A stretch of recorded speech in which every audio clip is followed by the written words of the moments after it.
আসসালামু আলাইকুম বন্ধুরা, সবাই কেমন আছেন? এই দেখুন আমাদের বাড়ির পাশে বুনো তরমুজ না বুনো বাঙ্গির মতন কী যেন হয়েছিল, এগুলো গাছ উঠিয়ে ফেলেছে, কারণ ওখানে এখন নতুন সবজি চাষ করবে।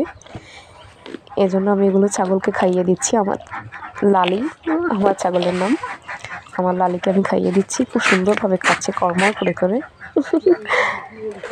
এবং আপনারা যদি এই গাছটার নাম জেনে থাকেন অবশ্যই কমেন্ট করবেন।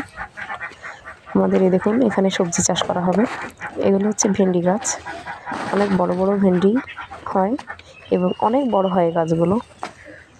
এই দেখুন এখানে পরিষ্কার পরিচ্ছন্ন করা হচ্ছে। আর এই যে এই গাছ থেকে আসলে মূলত হয় এই বাঙ্গিগুলো। বাঙ্গি, আমি আসলে বাঙ্গি বলছি, বাঙ্গির মতো দেখতে। দেখুন কি সুন্দর, কত ধরেছে,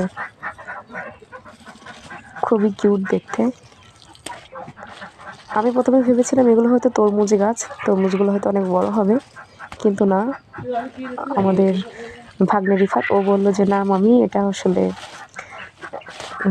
বুনো বাঙ্গি, এগুলো বড় হয় না এবং ছাগলে খেতে খুব ভালোবাসে। এজন্য আমি ছাগলকে নিয়ে দিচ্ছি এগুলো। গাছটা কিন্তু খুবই ধারালো হয় আর সুন্দর ফুল ফুটে হলুদ হলুদ অনেক হয়েছে এখানে। অবশ্যই আপনারা কমেন্ট করবেন, লাইক দেবেন এবং চ্যানেলটি সাবস্ক্রাইব করে দেবেন। ধন্যবাদ।